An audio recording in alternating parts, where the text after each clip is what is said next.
Diyos, sa mga salita niyo po namin narinig, amin na pag-aralan, Panginoon, na sa loob ng inyong church, O Diyos, ay meron pong tinatawag na order of worship, Panginoon, na walang iba itong tatlo na ito, Panginoon, tatlong elemento ng amin pong mga pag-awit sa inyo, aming panalangin, at ang amin pong pakikinig ng pangangaral po ng inyong mga salita.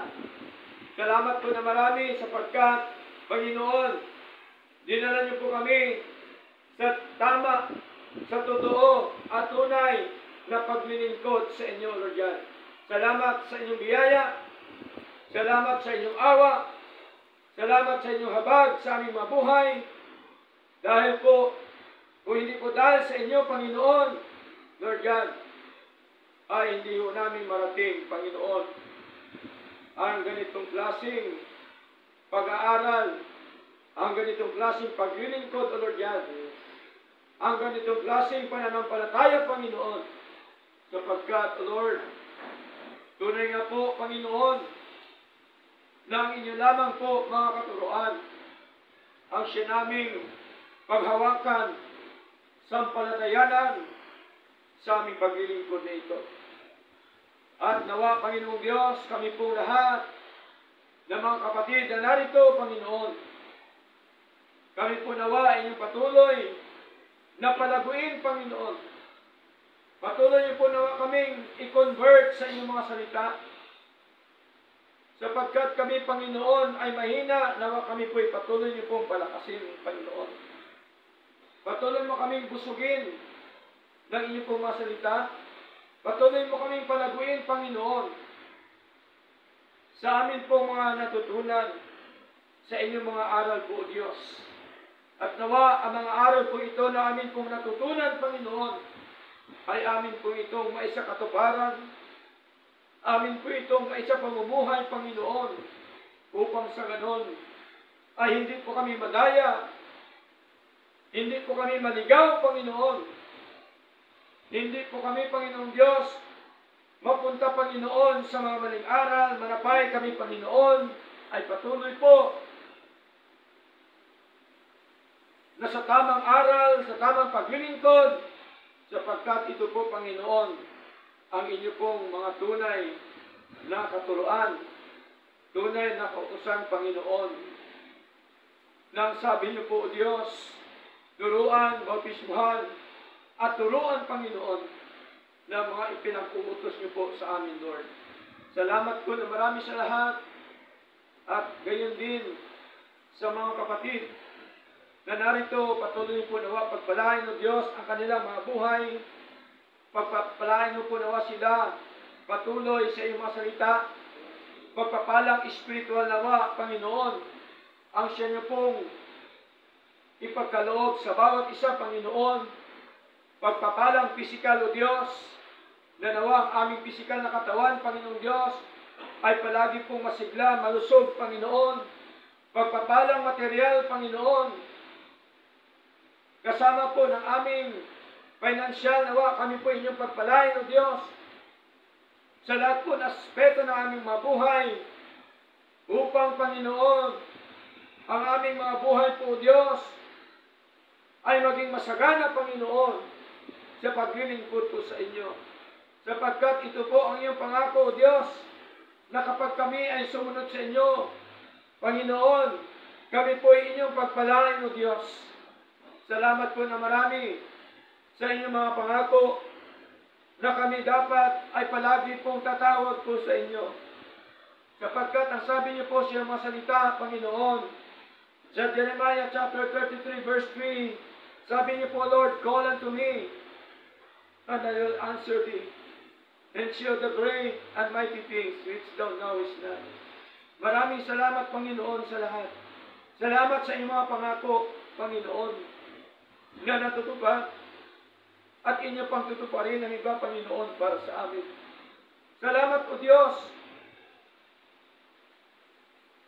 sapagkat kami, Panginoon, patuloy niyo pong kinikilos, at nawa, Panginoon, maging po sa aming mga mahal sa buhay, sa iba't ibang lugar, iba't ibang dako, kaya din po nawa ang siya mag-ingat sa kanila, Nawa sila din po, nawa o Diyos, ay katulad namin na maglilingkod po sa inyo.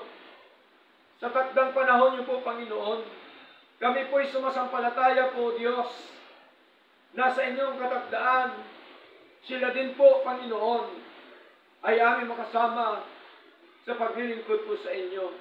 Ilosan niyo rin po ang mga kapatid na nag-virtual worship, Panginoon. Sila din po, Diyos, inyong ingatan sa araw-araw po na kanilang mga buhay. Nawa, proteksyonan niyo po nawa sila. Turuan niyo po nawa sila, O Diyos, Panginoon. Patuloy mo silang pagpalain, O Diyos, sa kanila pong mga buhay. Ano man ang kanilang mga plano, Panginoon, nawa, O Diyos, ikaw po ang siya magkakaloob, O Lord. Salamat po na marami ganyan po. Dinadalangin po namin sa inyo, Panginoon, ang amin pong mga gawain ninyo, Panginoon, sa iba't ibang lugar, iba't ibang dako, mga Bible studies, Lord. Kayo po nawa ang siya magpalago. Kayo po nawa siya magpala sa bawat kapatid. Kayo po nawa ang siya magpaudawa, magpasidla, na magpatuloy sila, Panginoon, sa paglilingkod po sa inyo. Ganyan po sa mga kapatid namin, hindi namin nakasama ngayon. Kilosin niyo po nawa sila. Bigyan niyo po nawa sila ng sigla at lakas sa kanilang buhay spiritual. Na sila po nawa, Panginoon, sa sunod namin na pagtitipon, ay amin po makasama, O Lord God, sa amin po pagsamba po sa inyo, Lord. Patuloy niyo rin po nawa sila pagpalain, Panginoon. Gaya rin po sa mga kapatid, Panginoong Diyos, na sa iba't ibang lugar, iba't ibang dako, Panginoon, maging po sa mga kapatid na hindi na po dumadalo sa inyong gawain, Panginoon. Nawa sila po inyong kilusin, kahabagan at kaawaan, Panginoon, na sila din po, Panginoong Diyos, ay amin po makasama po sa paglilingkod muli sa inyo, Lord. Salamat po na marami at ganyan po, Panginoon, sa gagawin namin ng bautismo na ang pag-usapan ngayon, mamaya o bukas, Panginoon, nawa, ikaw po ang siyang patuloy na magtakda po nito. Manguna po nito, Panginoon, na ang gawain po ito, Diyos, ay isang banal na gawain ninyo, Panginoon. At nawa, o Diyos, ito pong lahat ay magiging maayos po at magiging matagumpay, Panginoon. Salamat po na marami. At ganyan po, Panginoon, dinadalangin din po namin sa inyo ang may mga sakit karamdaman sa buhay po ni Nanay Lenny, Lord, sa kanyang ubot sipon, o sino man sa amin na may karamdaman, Panginoon, nawa, bigyan niyo po nawa kami ng kagalingan, O Diyos. Patuloy nga po kayo nawa ang siyang kumilos, manguna humipo, Panginoon, sa mga may sakit at karamdaman, O Diyos. Alam po namin, Lord, na walang imposible po sa inyo, Lord God.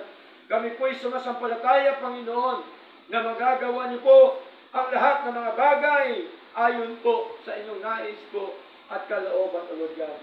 Salamat po na marami at ganyan niyo po, Panginoon, sa amin po mga kaloob, nawa, kayo po nawa siyang magbasbas, kayo po nawa siyang magpala sa mga kapatid na patuloy po na sumusuporta sa inyong gawain, Panginoon. Salamat po, Diyos, maging po sa gawain sa iba't ibang lugar, iba't ibang dako. Kayo din po nawa ang siya magpala, kayo din po nawa ang siya magpalago, Panginoon. Salamat po na marami. At tunay nga po, Diyos, na sa inyo lamang po ang lahat na karangalan at kaluhatian sa pangalan po ni Jesus. Ito po ang aming dalangin. Amen and Amen. God bless you.